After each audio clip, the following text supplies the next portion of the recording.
ಹೋಗ್ಬಿಟ್ಟು ಆಟೋ ಓಡಿಸ್ತಿದ್ದ ಅವನು. ಕ್ಯಾಬಲ್ಲಿ ನಿಮಗೆ ಜಾಸ್ತಿ ಆಪ್ಷನ್ಸ್ ಇರುತ್ತೆ. ಯಾವ ಥರ ನಮ್ಮ ಆಟೋದಲ್ಲಿ ಬೆನಿಫಿಟ್ಸ್ ಏನಂದರೆ, ಫಸ್ಟ್ನೇದಾಗಿ ನಮಗೆ ಊಟ ಆಗುತ್ತಂದರೆ ಅದ್ರ ಮೇಲೆ ಗೌರವ ಇರಬೇಕು. ನಮಸ್ಕಾರ ಎಲ್ರಿಗೂ.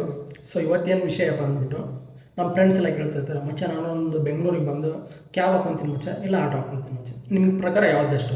ಸೊ ಜಾಸ್ತಿ ಎಲ್ಲ ಹೇಳೋದು ಬೇಡ, ಬನ್ನಿ ಮ್ಯಾಟ್ರಿಗೆ ಹೋಗ್ಬಿಡೋಣ.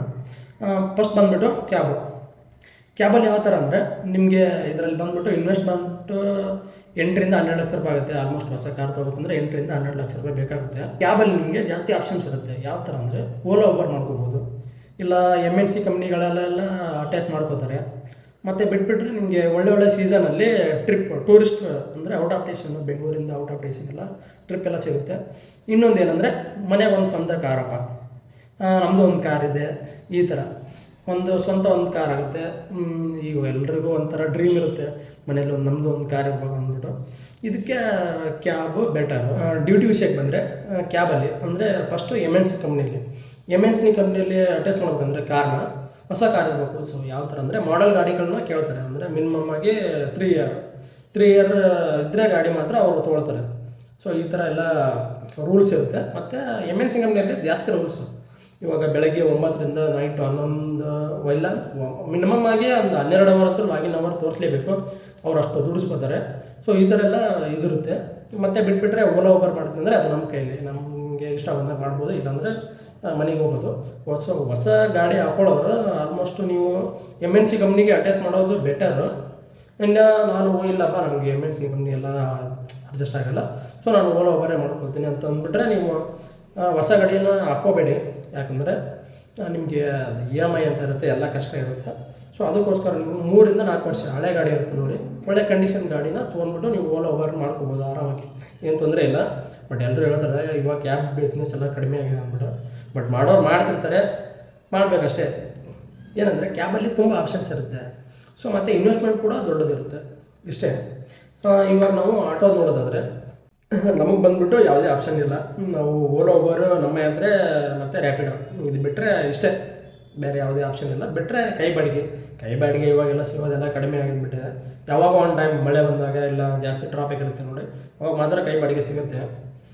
ನಮ್ಮ ಆಟೋದಲ್ಲಿ ಬೆನಿಫಿಟ್ಸ್ ಏನಂದರೆ, ಫಸ್ಟ್ನೇದಾಗಿ ನಮಗೆ ಕಡಿಮೆ ಬಂಡವಾಳ ಮತ್ತು ರೇಟೆಲ್ಲ ಕರೆಕ್ಟ್ ಸಿಗ್ತದೆ. ಅಂದರೆ ಯಾಕಂದರೆ ಗೌರ್ಮೆಂಟಿಂದ ಅಪ್ರೂವ್ ಆಗಿದೆ, ಕಿಲೋಮೀಟರ್ಗೆ 15 ರೂಪಾಯಿ ಹಾಕಿ ಕೊಡ್ಬೇಕು ಅಂದ್ಬಿಟ್ಟು. ನಮ್ಮ ರೇಟ್ನ ಯಾವುದೇ ಕಾರಣಕ್ಕೂ ಕಡಿಮೆ ಮಾಡೋಕ್ಕಾಗಲ್ಲ, 15 ರೂಪಾಯಿ ಕೊಟ್ಟೇ ಕೊಡ್ತಾರೆ. ಕ್ಯಾಬಲ್ಲಿ ಹಂಗಲ್ಲ, ಒಂದೊಂದು ಟೈಮ್ 9 ರೂಪಾಯಿ ಕೊಡ್ತಾನೆ, ಒಂದೊಂದು ಟೈಮ್ 10 ರೂಪಾಯಿ ಕೊಡ್ತಾನೆ, ಈ ಥರ ಎಲ್ಲ ಇರುತ್ತೆ. ಇನ್ನು ಬಂದುಬಿಟ್ಟು ಆಲ್ಮೋಸ್ಟ್ ಡ್ಯೂಟಿ ವಿಷಯಕ್ಕೆ ಬಂದರೆ, ನಮಗೆ ಓಲಾ ಊಬರು ರ್ಯಾಪಿಡೋ ಇವು ಇಷ್ಟೇ. ಬಾಡಿಗೆ ಎಲ್ಲ ಸಿಗೋಲ್ಲ, ಬಟ್ ಮಾಡ್ತಿರ್ತಾರೆ ಒಬ್ಬೊಬ್ಬರು, ಸ್ಕೂಲ್ ಬಾಡಿಗೆ ಮಾಡ್ತಿರ್ತಾರೆ. ಬಟ್ ಮತ್ತು ತರಕಾರಿ ಇವನ್ನೆಲ್ಲ ತೊಗೊಂಡು ಹೋಗ್ತಿರೋದು. ಬಟ್ 90% ಜನ ಬಂದ್ಬಿಟ್ಟು ಓಲಾ ಊಬರು ಇದನ್ನೇ ಜಾಸ್ತಿ ಮಾಡ್ತಿರೋದು. ಅದರಲ್ಲಿ ಬಂದ್ಬಿಟ್ಟು ನಮಗಂತೂ ಮಾಡೋಕ್ಕಾಗಲ್ಲ. ಸೊ ಅದು ಮಾಡೋಕ್ಕೆ ನಮಗೆ ಬಾಡಿಗೆನೂ ಸಿಗೋಲ್ಲ, ಇಷ್ಟು ಹೇಳ್ಬೋದು. ಮತ್ತು ಇನ್ನೊಂದು ಬೆನಿಫಿಟ್ಸ್ ಏನಂದರೆ, ನಾವು ಡೈಲಿ ಮನೆಗೆ ಹೋಗ್ಬೋದು. ಸೊ ಜಾಸ್ತಿ ಪ್ರೆಜರ್ ಇರಲ್ಲ, ಜಾಸ್ತಿ ರಿಸ್ಕ್ ಇರಲ್ಲ. ಅಂದರೆ ಕ್ಯಾಬಲ್ಲಿ ಹಂಗಲ್ಲ, ಒಂದೊಂದು ಟೈಮು ಜಾಸ್ತಿ ದೂರ ಹೋಗಿರ್ತೀವಲ್ವ, ಕ್ಯಾಬಲ್ಲೇ ಮಾಡ್ಕೋಬೇಕಾಗತ್ತೆ. ಈ ಥರ ಎಲ್ಲ ಕಷ್ಟಗಳನ್ನ ಎದುರಿಸ್ಬೇಕಾಗತ್ತೆ ಕ್ಯಾಬಲ್ಲಿ. ಬಟ್ ಊರ್ಬಿಟ್ಟು ದುಡಿಯೋಕೆ ಬಂದಿರ್ತೀವಿ ಅಂದಮೇಲೆ ಎಲ್ಲ ಮಾಡಲೇಬೇಕು. ಇಷ್ಟು ಪ್ಲಸ್ ಪಾಯಿಂಟು ಆಟೋದು ತೊಗೋಬೇಕಂದ್ರೆ. ಇನ್ನೊಂದು ಏನಂದರೆ, ಸ್ವಲ್ಪ ಪ್ರೆಸ್ಟೇಜ್ ಕ್ಯಾಬಲ್ಲಿ. ಇಲ್ಲೆಲ್ಲ ಬೆಂಗಳೂರಲ್ಲಿ ನಡೆಯುತ್ತೆ, ಬಟ್ ಊರಲ್ಲಿ ಏನಂತಾರೆ, ಬೆಂಗಳೂರಿಗೆ ಹೋಗ್ಬಿಟ್ಟು ಆಟೋ ಓಡಿಸ್ತಿದ್ದ ಅವನು, ಈ ಥರ ಎಲ್ಲ. ಕ್ಯಾಬ್ ಇದ್ದರೆ ಒಂಥರ ಇಲ್ಲ ಕಾರ್ ಓಡಿಸ್ತಾನೆ ಒಳ್ಳೆ ನಿಮಗೆ, ಈ ಥರ ಎಲ್ಲ ಮಾತಾಡ್ತಾರೆ. ಬಟ್ ಅದ್ರ ಬಗ್ಗೆ ಎಲ್ಲ ತಲೆ ಕೆಡಿಸ್ಕೊಬಾರ್ದು.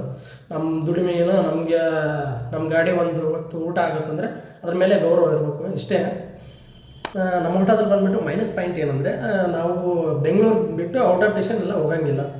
ಏನಂದರೆ ನಮ್ಮ ಬೆಂಗಳೂರಲ್ಲೇ ರೌಂಡ್ ಹಾಕ್ಬೇಕಾಗುತ್ತೆ, ಇದೊಂದು ಮೈನಸ್ ಪಾಯಿಂಟು. ಕ್ಯಾಬಲ್ಲಿ ಹಂಗಲ್ಲ, ನೀವು ಔಟ್ ಆಫ್ ಸ್ಟೇಷನ್ ಎಲ್ಲ ಹೋಗ್ಬೋದು, ಸ್ಟೇಟ್ ಪರ್ಮಿಟ್ ಎಲ್ಲ ಇರುತ್ತೆ, ಅದಕ್ಕೆ ಆಲ್ಮೋಸ್ಟ್ ಎಲ್ಲ ಕಡೆನೂ ಅಡ್ಡಾಡ್ಬೋದು. ಬಟ್ ನಮ್ಮದು ಏನಂದರೆ ಬೆಂಗಳೂರನ್ನಷ್ಟೇ ತಿರ್ಬೇಕಾಗತ್ತೆ, ಈ ಥರ ಇರುತ್ತೆ ನೋಡಿ. ಬಟ್ ಇವಾಗ ಏನಂದರೆ, ಡ್ಯೂಟಿ ಎಲ್ಲ ಕಡಿಮೆ ಆಗಿದೆ, ಆಟೋದವ್ರಿಗೆ ಕಡಿಮೆ ಆಗಿದೆ, ಕ್ಯಾಬ್ ಅವ್ರಿಗೆ ಕಡಿಮೆ ಆಗಿದೆ. ಬಟ್ ಮಾಡೋರೆಲ್ಲ ಮಾಡ್ತಿರ್ತಾರೆ, ಬಟ್ ಕಷ್ಟಪಟ್ಟು. ಅವಾಗ ಏನಂದರೆ ನಮಗೆ ಸ್ವಲ್ಪ ಜಾಸ್ತಿ ಇತ್ತು, ಅಂದರೆ ಜಾಸ್ತಿಗಳು ಬುಕಿಂಗ್ಸ್ ಎಲ್ಲ ಬರ್ತಿದ್ದು. ಬಟ್ ಇವಾಗೆಲ್ಲ ಕಡಿಮೆ ಆಗಿದೆ. ಬಟ್ ಮಾಡ್ಬೋದು, ಮಾಡೋಕ್ಕಾಗಲ್ಲ ಅಂತ ಏನಿಲ್ಲ, ಅದೆಲ್ಲ ನಮ್ಮ ಕೈಲಿರುತ್ತೆ. ಸೊ ಮಾಡ್ಬೋದು, ಏನು ಪ್ರಾಬ್ಲಮ್ ಇಲ್ಲ. ಇಷ್ಟು ಇದರಲ್ಲಿ ನೋಡ್ಬೋದು. ನಮ್ಮ ಗಾಡಿ ಬಂದ್ಬಿಟ್ಟು ಡೈಲಿ 150 ರಿಂದ 160 ಕಿಲೋಮೀಟ್ರ್ ಓಡಿಸ್ತೀವಿ. ಬಟ್ ಕ್ಯಾಬಲ್ಲಿ 200 ರಿಂದ 250 ಕಿಲೋಮೀಟ್ರ್ ಓಡಿಸ್ತಾರೆ. ಬಟ್ ಅದು ಜಾಸ್ತಿ ಅರ್ನಿಂಗ್ಸ್ ಇರುತ್ತೆ. ನಮ್ಮ ಆಟೋದು ಕಡಿಮೆ ಇನ್ವೆಸ್ಟ್ಮೆಂಟು ಮತ್ತು ಕಡಿಮೆ ಪ್ರಾಫಿಟ್ ಇರುತ್ತೆ. ಬಟ್ ನಮ್ಮ ಆಟೋನ ನಾವು ಸೇಲ್ ಮಾಡ್ಬೋದು. ಅಂದರೆ ನಮಗೆ ಆಟೋದಲ್ಲಿ ಸ್ವಲ್ಪ ಲಾಸ್ ಅಂದರೆ ಕಡಿಮೆ, ಕ್ಯಾಬಲ್ಲಿ ಹಂಗಲ್ಲ, ಕ್ಯಾಬಲ್ಲಿ ಸ್ವಲ್ಪ ಜಾಸ್ತಿ ಲಾಸ್ ಆಗುತ್ತೆ. ಉಳಿಸ್ಕೊಂಡ್ರೆ ಉಳಿಸ್ಕೋಬೋದು, ಏನು ಪ್ರಾಬ್ಲಮ್ ಇಲ್ಲ. ನೋಡಿ ನಿಮಗೆ ಯಾವುದು ಚೆನ್ನಾಗಿ ಅನಿಸುತ್ತೆ ಅದನ್ನು ಮಾಡಿ. ಡ್ಯೂಟಿ ವಿಷಯಕ್ಕೆ ಬಂದರೆ ಡ್ಯೂಟಿ ಎರಡರಲ್ಲೇ ಮಾಡ್ಬೋದು, ಮಾಡಬೇಕಾಗಲ್ಲ ಅಂತ ಏನಿಲ್ಲ. ಸೊ ಬನ್ನಿ, ಮತ್ತು ನೆಕ್ಸ್ಟ್ ವಿಡಿಯೋದಲ್ಲಿ ಸಿಗೋಣ.